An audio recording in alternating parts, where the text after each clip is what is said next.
Hey everybody, welcome to the video. We just got back from the bank and we picked up a bunch of coins. I have not coin roll hunted in over 2 weeks. The kids were on winter break. My daughter just went back to school today.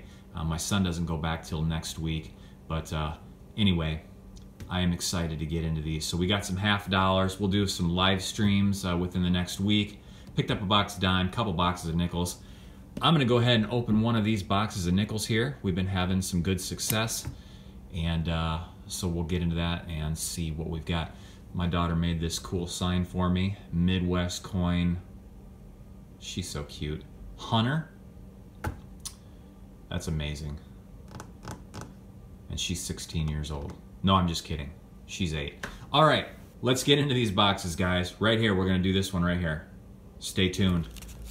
I started opening this roll and I noticed a lot of dark edges in here, so maybe we'll have something. There's a couple. I don't know. One obviously is not silver. It looks like it's been in the ground. The other one's pretty dark. That one towards the edge there, it's red. Looks like it's been in the ground. That other one, we'll see.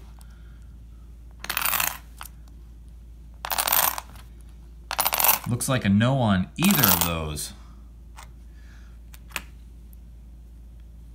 That one definitely in the ground.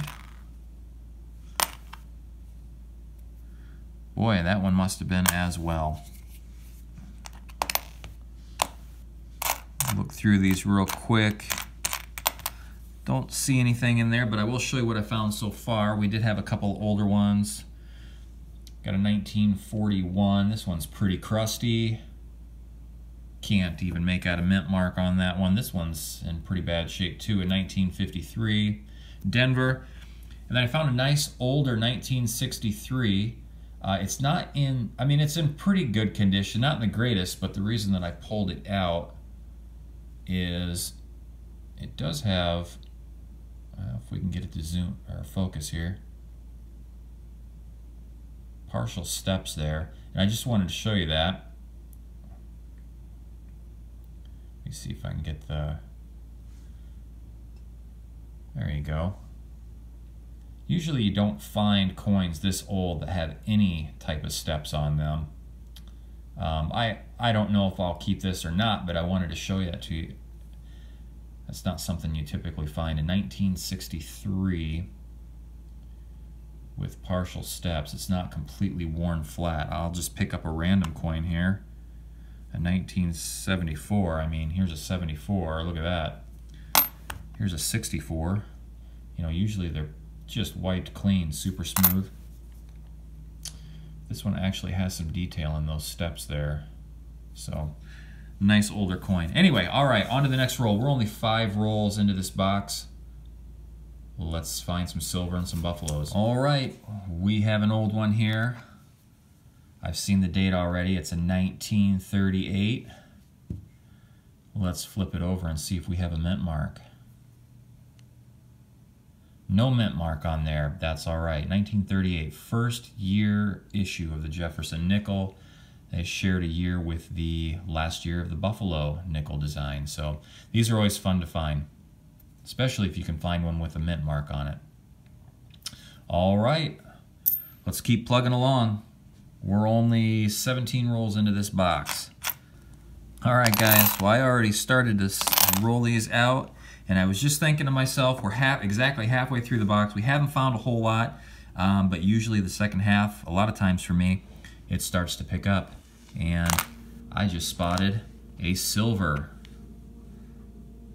We have a 1944 Philadelphia. So we managed to get silver exactly on roll 25. We're exactly 1/2 of the way through this box. So, all right, let's see what else. Got a 1954 with the Denver mint mark. And not sure I saw anything else in this roll, but we do have a few more finds from some previous rolls. Some older ones here. We have a 41 Denver, a 54 Denver. And a 53. What is that? San Francisco. To look at that here. 53 San Francisco. All right. So we managed to find silver. We are halfway through the box here. So hopefully we'll find some more. I would love to find a buffalo, and I have never found a V-nickel coin roll hunting, so that would be awesome. Maybe today's my day. Let's get through the second half of this box, see what we can find. Well, I thought I would take a little break here. We found our first foreign. We have a 1989 Canadian. So that's our first foreign of the box. And then a couple more finds from some earlier rolls. A 1947. Looks like a San Francisco. And a 1940. He's been chewed up a little bit. Philadelphia. So a few more for the old pile and one for the foreign. This is our fifth roll from the end of the box, and we just got another foreign. Looks like a newer Canadian. 1998, not too new, but just in really good condition. So that's the second foreign of the box. And then a couple of other older finds. 1947, Philadelphia. A 1940, Denver. And another 1940, this time of Philadelphia. So 4 more rolls to go in this box. Let's see if we can pull something good out. So we got through that first box of nickels and we did find a few things. We have that second box, and this guy was staring me down, so I didn't want to leave him out. So I'm going to go ahead and search this box of nickels too. We'll add the finds from this box to our first one, and then we'll do a final wrap-up. So stay tuned. We're going to get into this, and hopefully we can find some more silver and maybe even a buffalo or some other cool things. So let's get into it. We've got our first foreign find here. We have a, let's see, this is a Canadian. What do we got here? This looks like a, I haven't seen one of these before. It's 1867 to 1992. All right, so we got our first foreign. And we also found a 1951 D, our first older Jefferson nickel. And so far we are 4 rolls into this box. All right, it's been a few rolls now, and I've set some to the side. Haven't found a whole lot in the last, I don't know, 6 or 7 rolls. We do have a few here though that we'll go through. I did find in this roll that I got spread out here, we do have a 1948 Philadelphia. And then some of the other ones that I found from previous roll, we got a 1949 Philadelphia.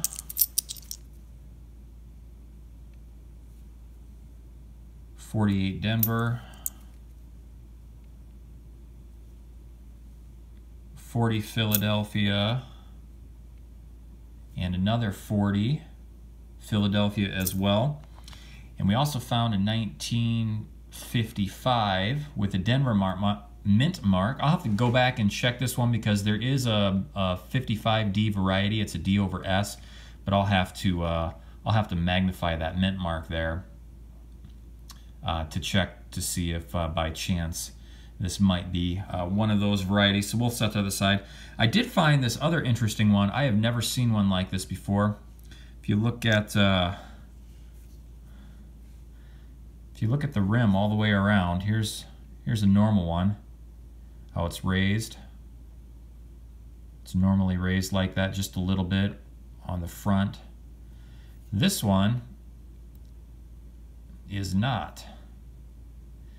If you can see that there, the difference.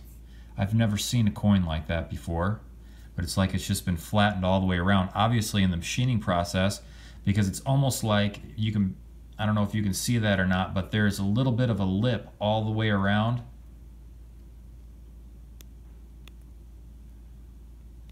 if you can understand what I'm saying there. But the front of that is it's just perfectly smooth all the way around, unlike a normal coin which has that raised ledge there. So interesting. If anybody has any input or insight onto that, obviously it's something that happened in the machining process, so I would be interested in knowing a little bit more about that if you have experience with seeing something like that. So let me know down in the comments what your thoughts are on that coin. Still haven't found a buffalo, and didn't find one in the first box, haven't found one in this box.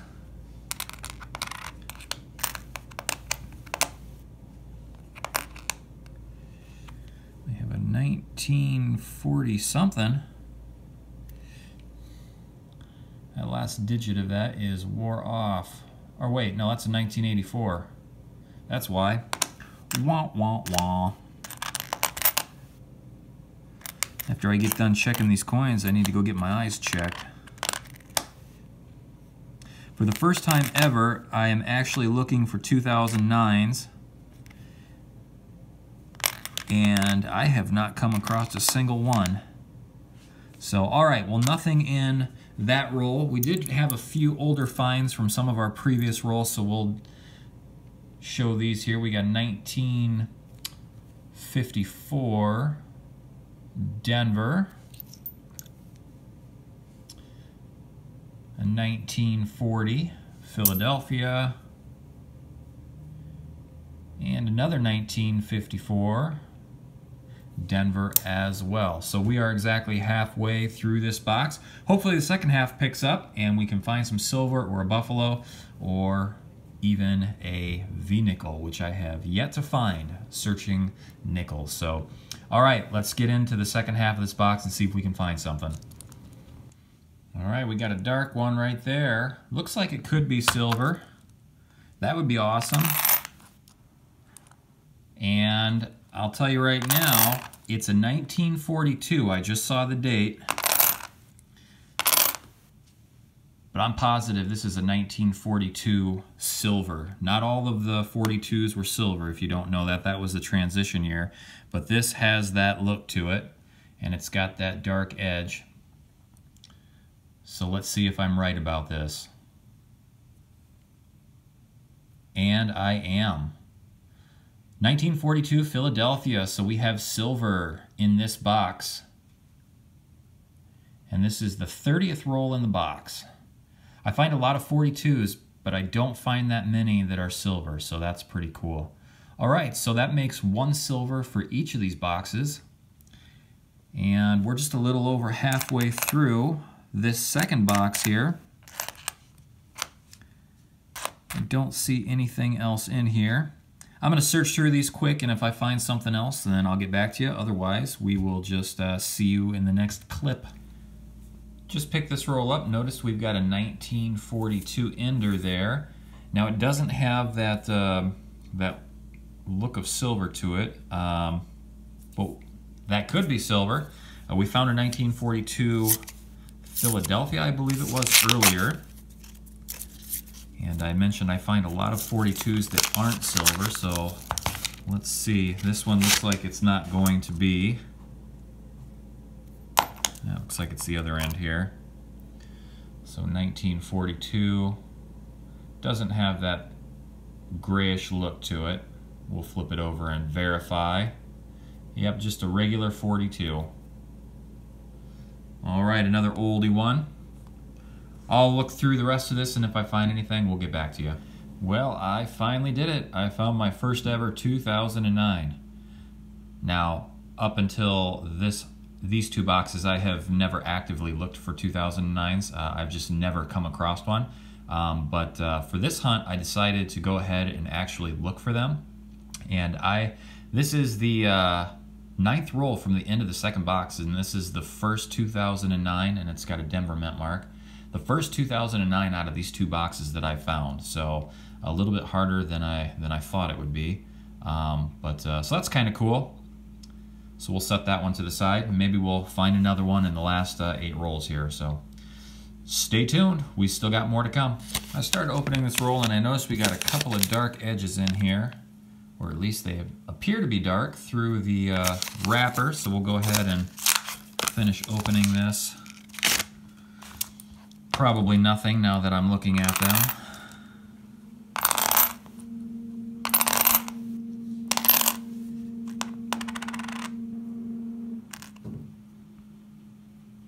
Got a 1940. Here's a 1950. Looks like maybe a 53. 1940 Philadelphia.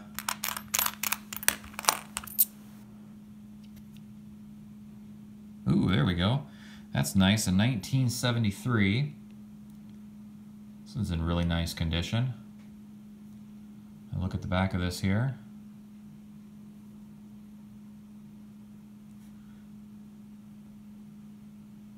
Not wanting to focus too much.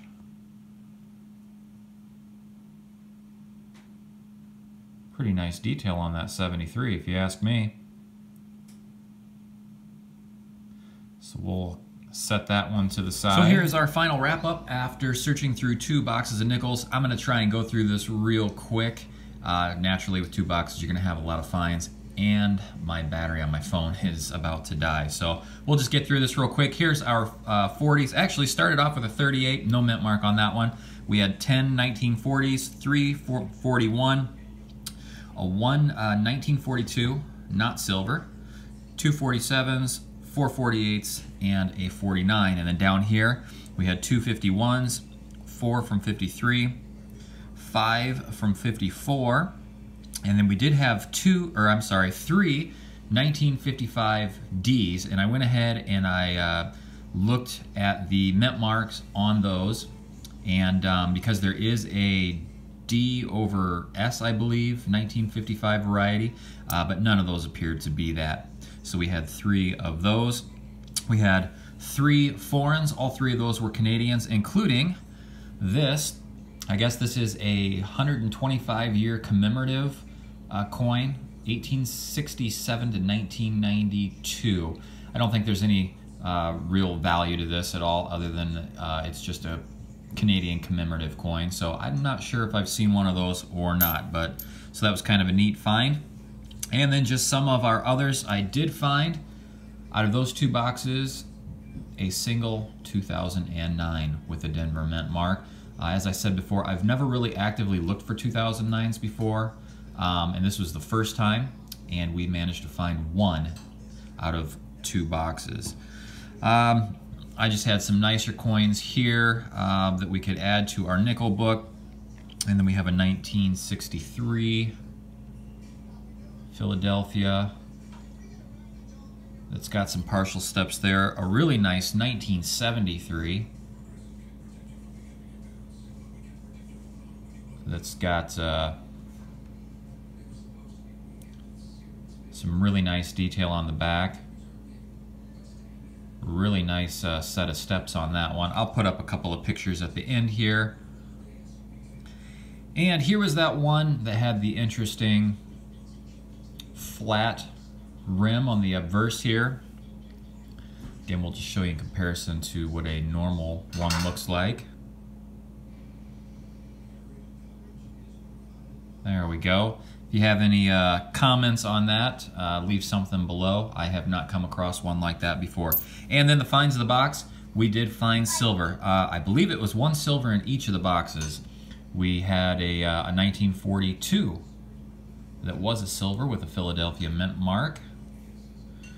One of the, I don't find those very often. And then we had this 1944, which is actually in pretty decent condition. A lot of detail on the back there still, also with a Philadelphia mint mark. So a lot of finds out of these 2 boxes. No buffaloes, no V-nickels, but we did find a lot of neat stuff here. And of course we found silver. We'll add these guys to our silver stack. Thanks for watching the video. Hope you liked it, and we'll see you guys in the next one.